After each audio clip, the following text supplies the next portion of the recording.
गिरफ्तार करो धारी रहंदी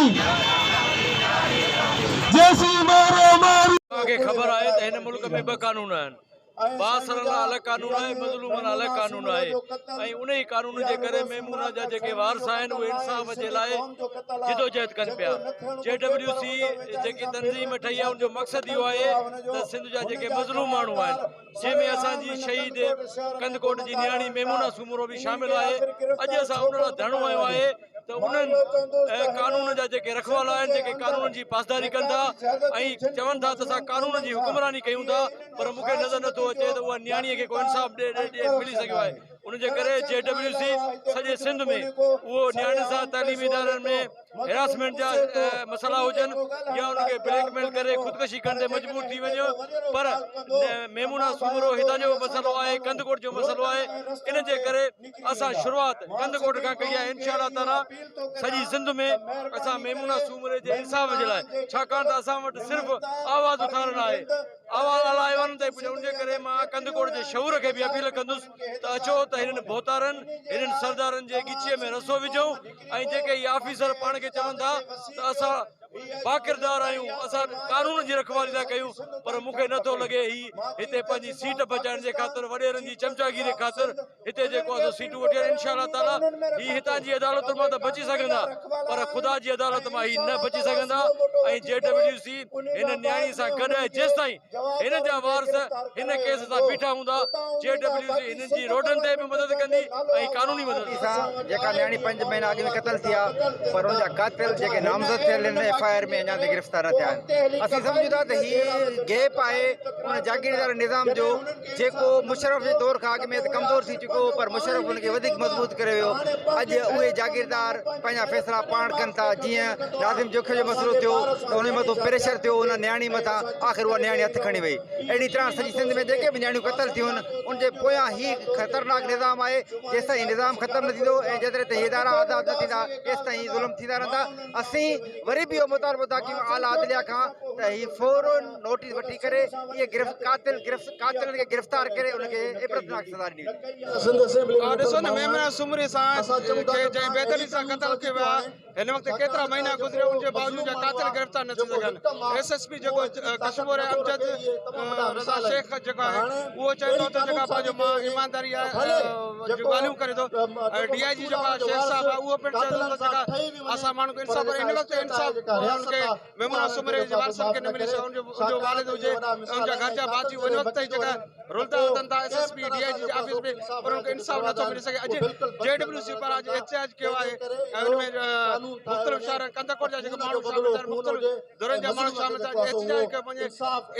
जेका इहा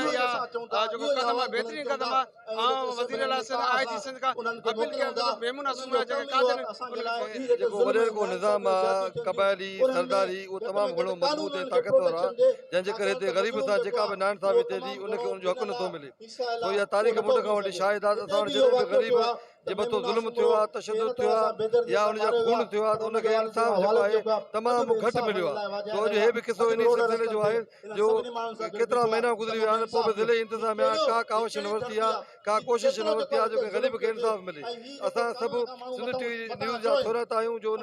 इशू खे खयो आहे ऐं सिंध जे जेका क़बाइली ऐं जागीरदारी जेको निज़ाम आहे उनखे लोॾियो आहे अॼु असां सभु उन सां गॾु आहियूं अदी सां गॾु आहियूं उन जेका मक़तूल सां गॾु आहियूं उन मक़तूल जे रूह जो जेका उन सां रंजिश थी आहे जेको उनजो रूह जेको तड़पे थो पियो उहो इंसाफ़ घुरे थो सो असां बि उन सां गॾु आहियूं ऐं ज़िले जे इंतिज़ाम खे अपील था कयूं त शहीद मेमूना सूमरो खे इंसाफ़ ॾेई उनजे वारसनि खे जी जेका हक़ तलफ़ी थी आहे जेका ज़्यादती थी आहे उनजो अजूरो ॾिनो आहे सभ खां पहिरीं ॻाल्हि मेमूना सूमरो पर काफ़ी नियाणियूं शहीद को बि इंसाफ़ कोन थियो आहे मेमूना खे 5 महीना गुज़री चुका आहिनि उन्हनि कातिलनि खे वॾनि माण्हुनि वॾेरनि ऐं ऑफिसरनि जी सरपरस्ती हासिल आहे असीं Sindh government chief minister chief justice Sindh chief justice Pakistan खे अपील था करियूं मेमूना शहीद जे कातिलनि खे गिरफ़्तार कराए मुश्किल खे इंसाफ़ ॾिनो अॼु इन हवाले सां ही नतरी हालत में ही जेको एहतजाज थी रहियो आहे कंदकोट में एहतजाज थिए थो इहो कंदकोट सां ई वास्तो कंदक वधाए वेंदो वकील सारे सिंध लेवल ते अब्दुल समद इन गुजारानी क्या गुज़ारिश कंदुसि त उहे जी मेमूना सुमरो जे क़त्ल खे 5 महीना थी विया आहिनि त इन 5 महीननि में मुख्य जवाबदार गिरफ़्तार न थिया आहिनि। असांजो मुतालबो आहे त मुख्य जवाबदारनि खे गिरफ़्तार करे कानून जे कटड़े में आंदो वञे। ही सिंध में ख़ासि तौरु नियाणियुनि खे हिकु टारगेट तौरु क़त्ल कयो थो वञे। असां उनजी मज़म्मत कयूं था कि सिंध हुकूमत जी नहली आहे त ख़ासि तौरु क़त्ल वारे केसिस ते उहा हिकिड़ो अखि बूट करे वेंदी आहे। वरी बि असांजो मुतालबो आहे जवाबदारनि खे फिलफौर गिरफ़्तार कयो वञे। जो मुज़म्मत जेको अमल आहे ऐं अफ़सोसनाक अमल आहे। पहिरियां काफ़ी एहतजाज थिया लेकिन को रिज़ल्ट साम्हूं न आयो। असां सख़्तु परेशान आहियूं त आख़िर मज़लूम माण्हुनि जो छा थींदो। हीअ सरदारी निज़ाम जे तहत असां सां जेको ज़ुल्म थिए पियो, जेको असां मज़लूम ज़ुल्म सहूं पिया, आख़िर ज़ुल्म केतिरे ताईं हलंदो। असांजी गुज़ारिश आहे चीफ जस्टिस साहिब खे, असांजी गुज़ारिश आहे IG सिंध खे, असांजी गुज़ारिश आहे DIG लाड़काणो, SSP कश्मीर साहिब खे त असांखे जल्द खां जल्द इंसाफ़ ॾिनो वञे ऐं मेमूना सुमरो जे कातिलनि खे गिरफ़्तार करे उनखे फाही जे फंदे ते लटकायो वञे तां त ॿीहर नियाणियुनि सां अहिड़े क़िस्म जो ज़ुल्म न थिए।